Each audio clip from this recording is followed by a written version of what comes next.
In the Kingdom of Kaladi, where tradition walks hand in hand with superstition, a tale brewed in the shadows, a tale of deception, ambition, and a prince who never truly was. In that kingdom was Jafata, once a man of enormous wealth from exporting palm oil to industrial nations. Jafata was married to 3 women. His third wife, Agulu, had barely settled into marriage when she became pregnant. But fate had plans of its own, lurking at the corner. Greed tricked Jafata into a Ponzi scheme, locally known as Money Doubler, in the city of Kaladi. His business colleague, Kobiga, fluttered bundles of currencies at him as 100% returns on investment he made in well-planning financial portfolio. Kobiga explained how he invested in the scheme, first with $10,000, and got $20,000 within 72 hours. He doubled his investment, and got 100% returns on investment back. Jafata was cajoled and invested $20,000. He got $40,000 back in 72 hours. He reinvested again and made 100% returns. He came to the conclusion that the palm oil business was a waste of time. Jafata followed it up for the 5th time, and saw his money doubling.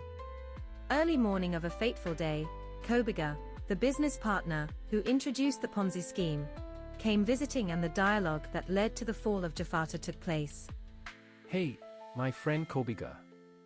You beat me to it. I have thought of visiting you later today to thank you for the business you introduced to me.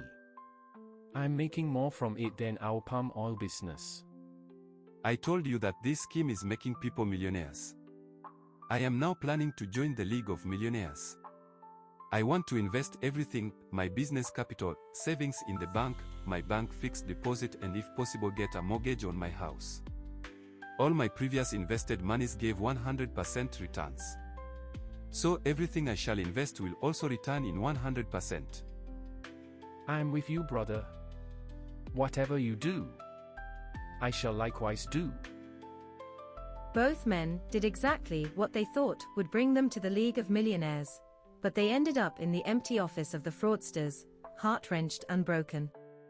Jafata had been swindled of his business capital, bank savings, bank loan, and all that he invested.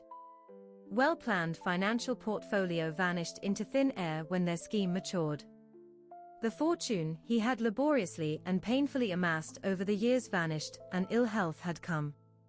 Jafata was rushed to Kaladi Specialist Hospital, where he was diagnosed with a heart attack. He had this talk with the doctor. Mr. Jafata, the heart attack was a warning. The stress from your financial losses nearly killed you. There could yet be a worse scenario. So, it's all gone? My empire? Yes. And I advise you to rest and avoid sleeplessness. As if that was not enough, the doctors further diagnosed paralysis by shock.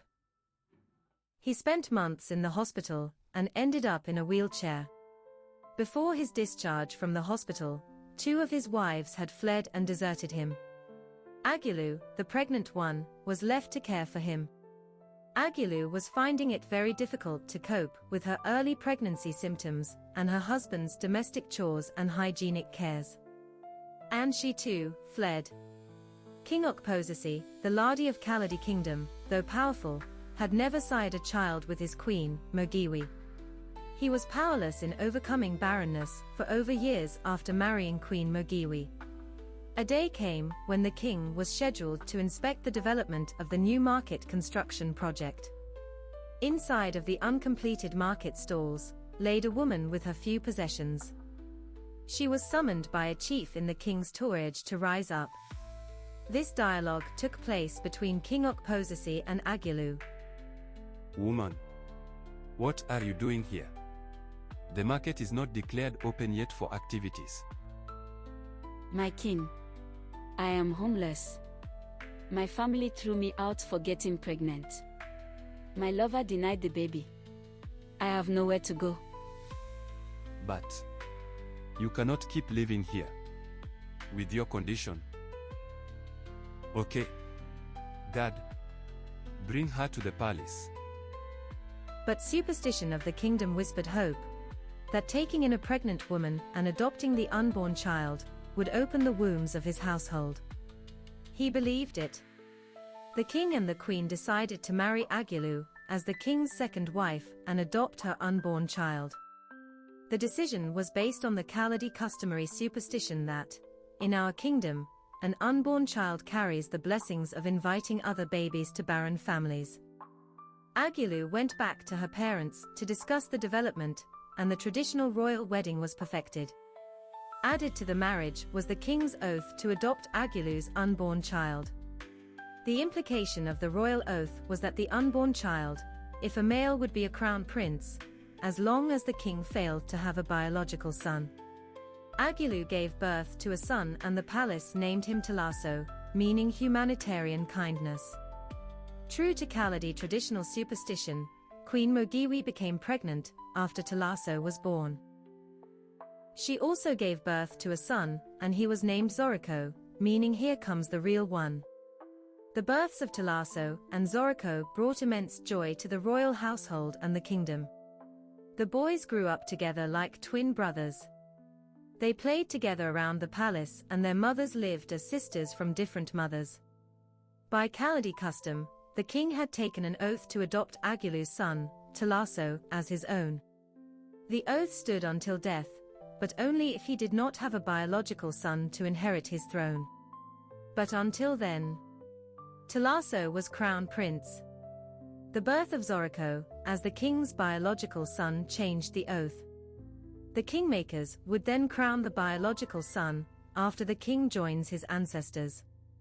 Then suddenly, pettiness, jealousy and evil imagination began to creep up. Agulu was displaying indifference, even in issues that were hitherto handled insignificantly. She gradually became withdrawn from domestic chores assigned to her by Queen Mogiwi, by virtue of being the first wife and the crowned queen of the kingdom. And the relationships between the royal women deteriorated to King Okposis's intervention. Agulu's ambition grew like a wild weed. She was no longer content being the second wife. She wanted the crown for herself, and for Tolaso. All efforts to nip the ugly development within the confines of royal closed doors failed. Agulu was determined to twist fate, and so sought the dark path. Agulu unfolded her true nonchalant, homemade attitude and challenged the crowned queen to every duel. She was in a war of supremacy, and successfully ill-induced her son, Tolaso, to join in. At 16, Tolaso suddenly turned and demanded his respects as the first son of the royal family. He demanded a larger share from every largesse from King Okposisi. He began to see himself as the crown prince and the heir apparent to the throne of the Kaladi kingdom. Infightings, yellings and insults characterized everyday occurrences in the palace between the wife and the crown queen, and between the adopted and the biological princes. Agulu escalated the royal imbroglio to an external dimension. She visited Sikolo, the dreaded witch doctor of Kaladi kingdom, seeking powers to enchant the minds of the kingmakers, and ensure Tolaso sat on the throne forever. Watch out for the extent Sikolo's involvement in Fake Prince Part 2. Hope you enjoyed Part 1 of The Fake Prince. There is more in store for you in this story. Watch out for Part 2 next week. Don't forget to like, share, comment and subscribe. We are here to entertain you.